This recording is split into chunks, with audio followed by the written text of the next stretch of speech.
Hello dear students, कैसे हैं आप सभी। उम्मीद करता हूं आप सब ठीक हो गए होंगे।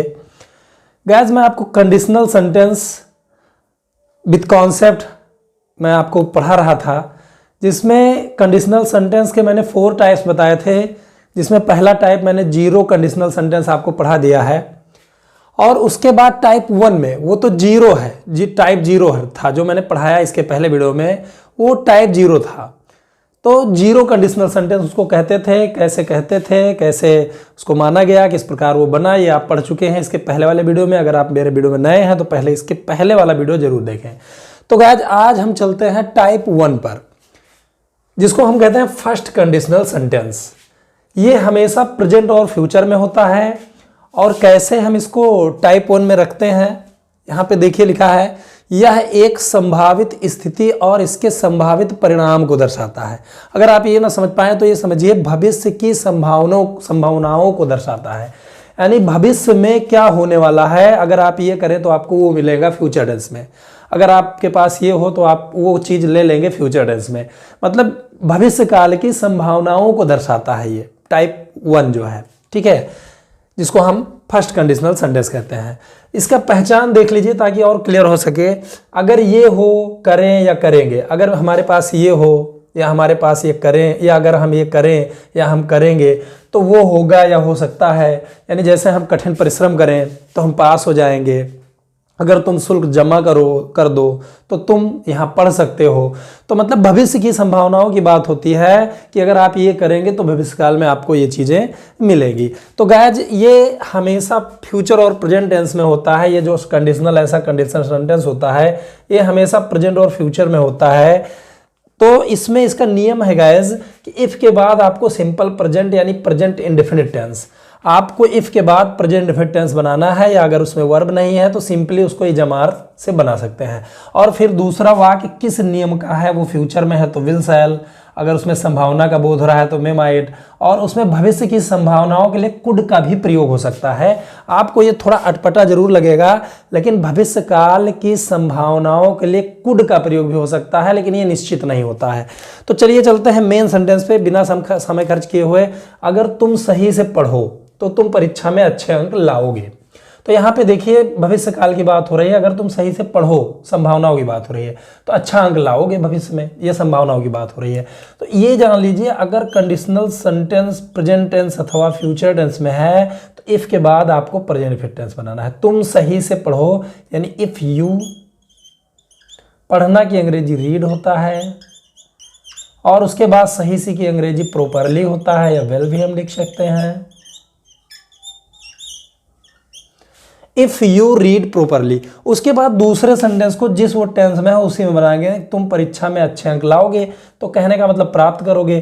तो ये विल से बन जाएगा क्योंकि ये फ्यूचर है। कौन अच्छे अंक लाओगे? तुम यानी यू।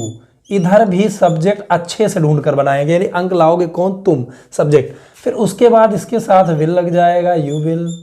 अब लाओगे का मतलब ब्रिंग भी लिख सकते हो या अचीव भी लिख सकते हो, यू विल अचीव, यानी प्राप्त करोगे। भैया लाना की अंग्रेजी ब्रिंग लिख सकते हो, लेकिन प्राप्त करना भी लिख सकते हो, यू विल अचीव। क्या पाओगे? अच्छे अंक यानी गुड मार्क्स। तो हम ये लिखेंगे परीक्षा में, यानी इन एग्जामिनेशन। तो गाइस, आप ये जानिए कि यही टाइप 1 है, फर्स्ट कंडीशनल सेंटेंस। जैसे देखिए, अगर मैं आपकी पार्टी में ना आऊं तो शायद वह तुम्हारा समर्थन ना करे। तो ये भविष्य की संभावनाओं की बात हो रही है। अगर मैं पार्टी आपकी ज्वाइन नहीं करूं तो भविष्य में संभावना है कि वो आपका समर्थन ना करे। वन थिंग आपको रिमेंबर करना है, याद रखना है कि भविष्य काल की संभावनाओं को ये दर्शाता है, टाइप 1, ठीक है।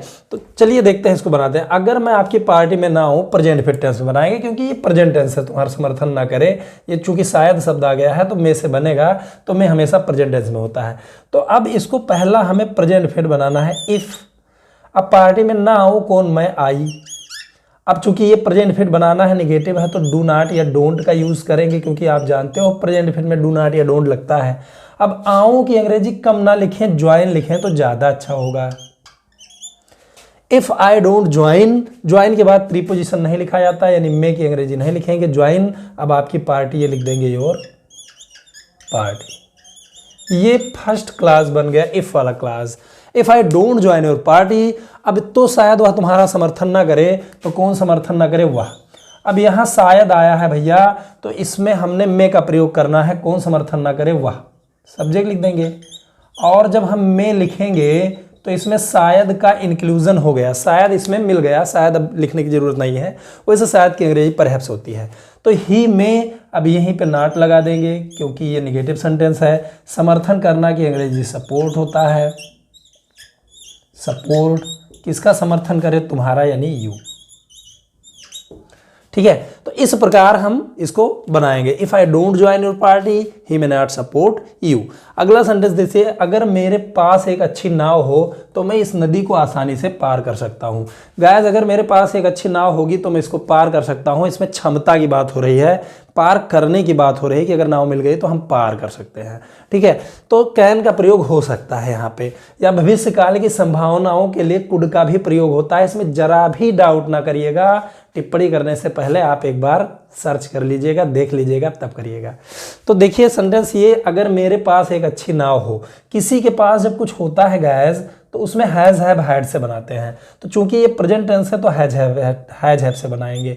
इफ, अब मेरे पास एक अच्छी नाव हो, किसके पास हो? मेरे, ये सब्जेक्ट हो गया तो आई लिख देंगे।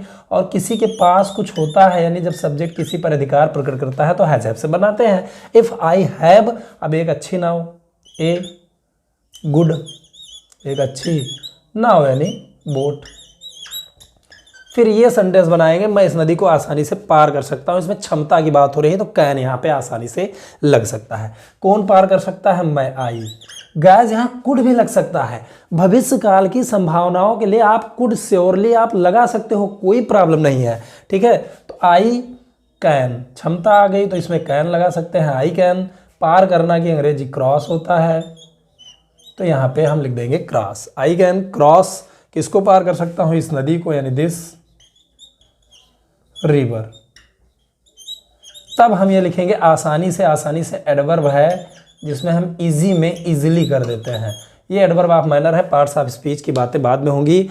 अगर मेरे पास एक अच्छी नाव हो तो मैं इस नदी को आसानी से पार कर सकता हूँ। If I have a good boat I can cross this river easily. You can also speak English with the help of these rules. In rules के जो है सहायता से आप बहुत अच्छी अंग्रेजी भी बोल सकते हो, लिख सकते हो, चैट कर सकते हो। ठीक है, तो चलिए चलते हैं चौथे सेंटेंस पे। अगर वह आपके साथ है तो आप इस युद्ध को जीत सकते हो। भविष्य काल की संभावनाओं की बात हो रही है। वो अगर आपके साथ है तो जीतोगे, भविष्य काल में संभावना है। संभावना के लिए में लगा सकते हैं, या संभावना के लिए, भविष्य काल की संभावना के लिए कुड का यूज भी किया जा सकता है। एकदम क्लियर बात है। ठीक है, तो यहाँ पे चलो इसी तरह से बनाते हैं। अगर वह आपके साथ है, इसमें कोई क्रिया नहीं है तो हमेशा इसको इज़मार से बनाएंगे, यानी इफ वह आपके साथ है। कौन आपके साथ है? वह, यानी ही। अब इसको इज से बना देंगे, चूंकि इसमें क्रिया है नहीं तो ये सिंपल सा सेंटेंस बन जाएगा इज़मार से। इफ ही इज, अब आपके साथ, साथ की अंग्रेजी विथ होता है, विथ। फिर हम लिख देंगे you. If he is with you, फिर उसके बाद हमने कामा का यूज करना है। ध्यान रहे गाइस, तो की अंग्रेजी नहीं लगाएंगे। उसके बाद इधर का जो क्लास होगा वो जिस टेंस में उसी में बना लेंगे। तो आप इस युद्ध को जीत सकते हो। भविष्य काल की संभावनाओं के लिए कुड का भी यूज हो सकता है, यू कुड। यू कुड, जीतना की अंग्रेजी विन। जीत सकते हो, किसको जीत सकते हो? इस युद्ध को, यानी दिस ब्लेज, दिस बैटल, या वार भी लिख सकते हैं हम। अगर आपको संशय है, यहाँ पे संभावना का भी प्रकट हो रहा है, ऐसा तर्क हो सकता है, तो मैं लगा सकते हैं। ठीक है, लेकिन कुड सही है, एकदम गलत जरा भी नहीं है। अगर मेरे पास अगले साल 20 लाख रुपए हो तो मैं एक कार खरीद लूँगा। अगर, ये बात ध्यान रखिएगा कि ये जो सेंटेंस होता है ये हमेशा फ्यूचर या प्रेजेंट में होता है, पास्ट में नहीं होना चाहिए। पास्ट में होगा तो फिर वो दूसरा टाइप चला जाएगा। ठीक है, टाइप फर्स्ट में प्रेजेंट टेंस या फ्यूचर टेंस होता है, लेकिन इफ के बाद हमेशा प्रेजेंट फिर बनता है। लेकिन उस किसी के पास कुछ होने की अगर बारी आती है तो फिर वो हैज हैव हैड से बनता है। अगर मेरे पास अगले साल 20 लाख रुपए हो या हो जाए तो इफ लिखे। अब किसके पास हो जाए? मेरे, यानी आई। अब इसके पास होने के लिए हैव हो जाएगा, इफ आई हैव। क्या हो जाए? 20 लाख रुपए, तो 10 लाख की अंग्रेजी मिलियन होता है, तो यहाँ पे हम 2 मिलियन लिख देंगे, 2 million. If I have 2 millions, अगले साल यानी नेक्स्ट ईयर,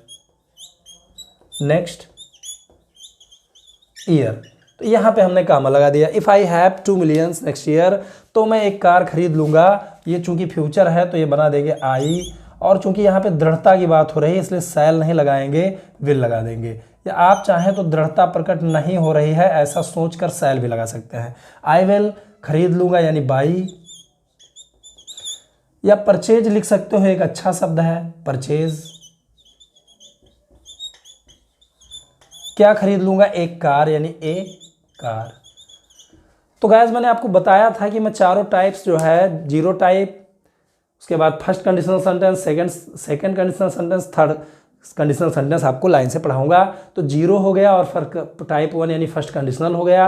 उम्मीद करता हूँ ये आपको समझ में आया है। अगले 2 वीडियो में आप सेकंड कंडीशनल और थर्ड कंडीशनल पढ़ने वाले हो, जिसके बाद ये वीडियो क्लियर हो जाएगा, कंडीशनल सेंटेंस आपका क्लियर हो जाएगा। इस वीडियो में बस इतना ही। अगर आप कुछ पूछना चाहते हैं, कोई टिप्पणी करना चाहते हैं, कहीं आपको मिस स्पेल्ड या कोई प्रॉब्लम मिलती है तो प्लीज़ मुझे व्हाट्सएप पर बात करें। मैं आपको पूरे प्रूफ के साथ आपको बताऊंगा कि ये सही है, गलत नहीं है। तो इस वीडियो में इतना ही। Thanks for watching, good bye, have a nice day.